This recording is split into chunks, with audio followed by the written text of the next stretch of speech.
We've done a lot on this channel to describe the workings of Providence.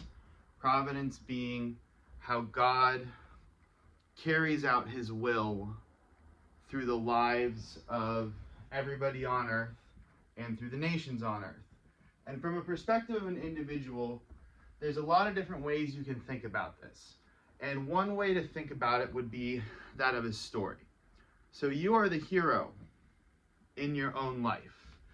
Your friends and family are all characters.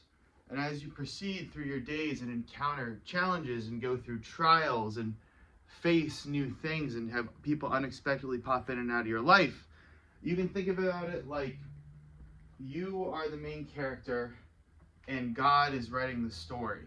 And the rest of your life, the rest of the world's life, is the setting through which all this happens.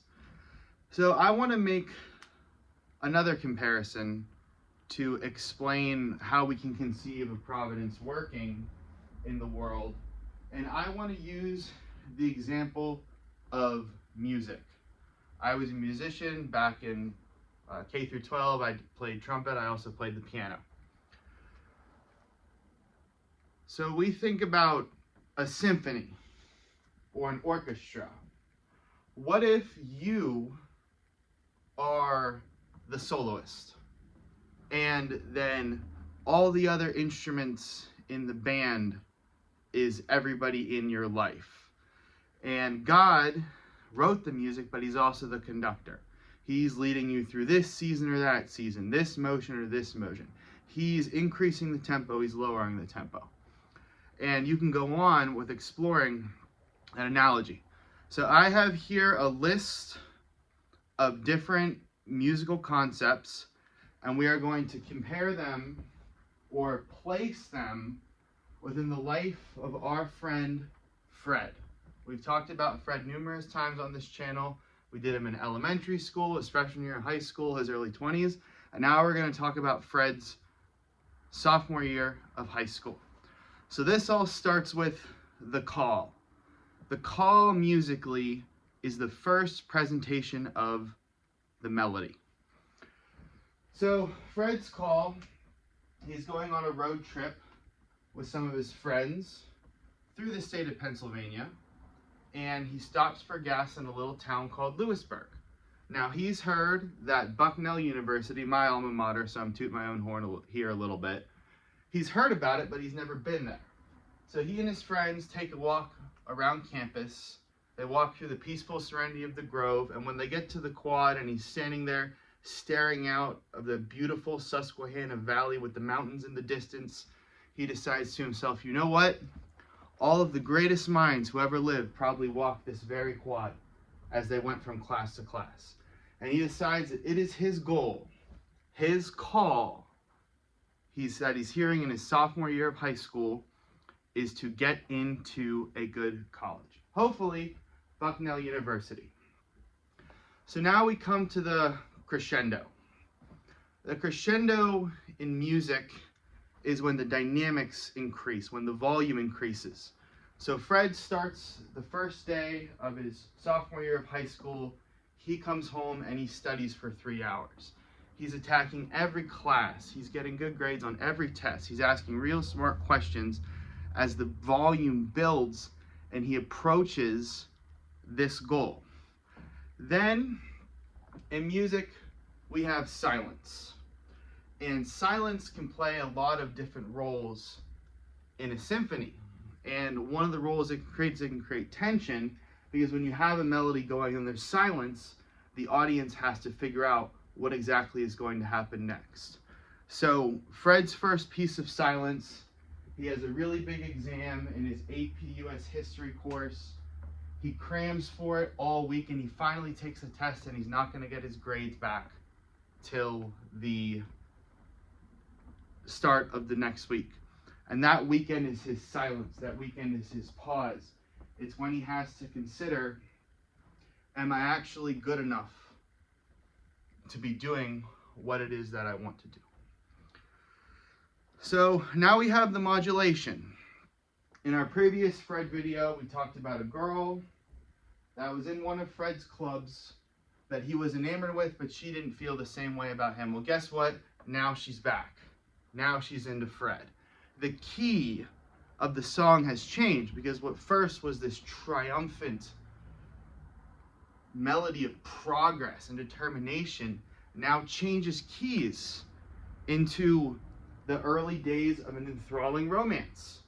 And Fred and this girl are having a real good time, but then we introduce the dissonance. Dissonance, you know it if you heard it. It's when two notes are so close together, there's a tension, and he creates almost an unpleasant sound. So in the life of Fred, he has a big test on Monday, but his now girlfriend wants him to go to the beach and blow off his studies. So he has to make a choice between carrying out the call of the song, or when there's this dissonance, giving in to the tension, compromising his goals, and sacrificing his time in order to spend time with the girlfriend. And this leads to our recapitulation. A recapitulation musically is when the old theme comes back. It returns in the song. And now we see Fred choosing, you know what? I'm not going to go to the beach. I'm going to lock in. This is the biggest test I've had to take. This is going to be weighted, whatever percentage of the grade for the whole class it's weighted on. And he feels like he has to take it seriously.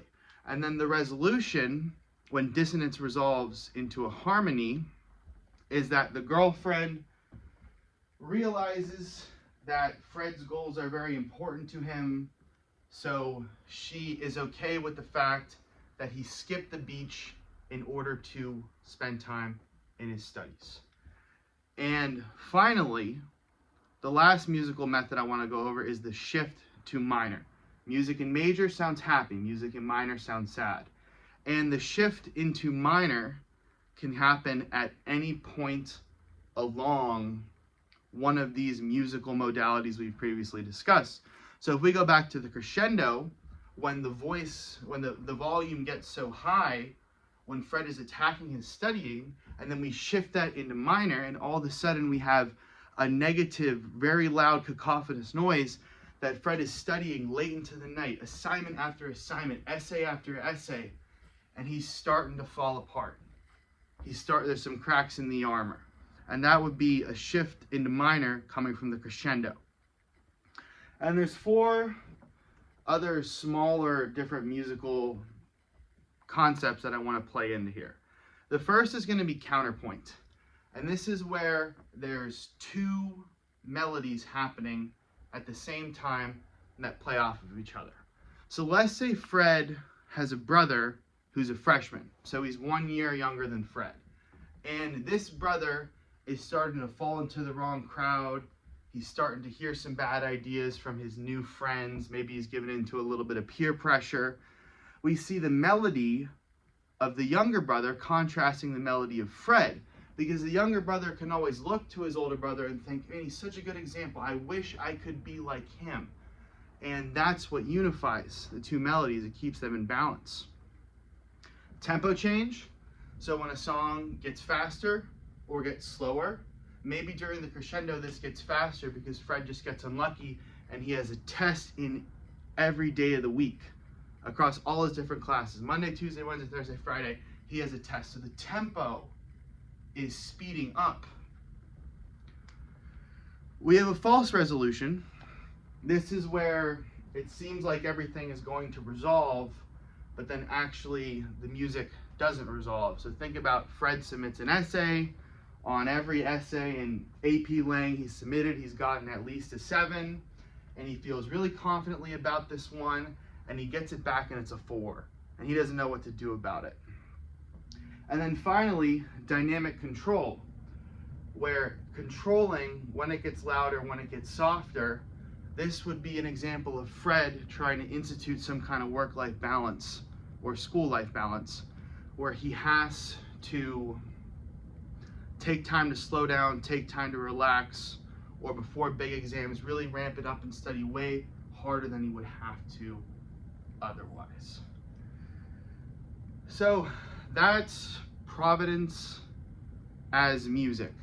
That's God as the composer, God as the conductor, directing you as the soloist in the orchestra through the different seasons of your life and how that can be musically expressed. I hope you found this interesting. Thank you, and God bless.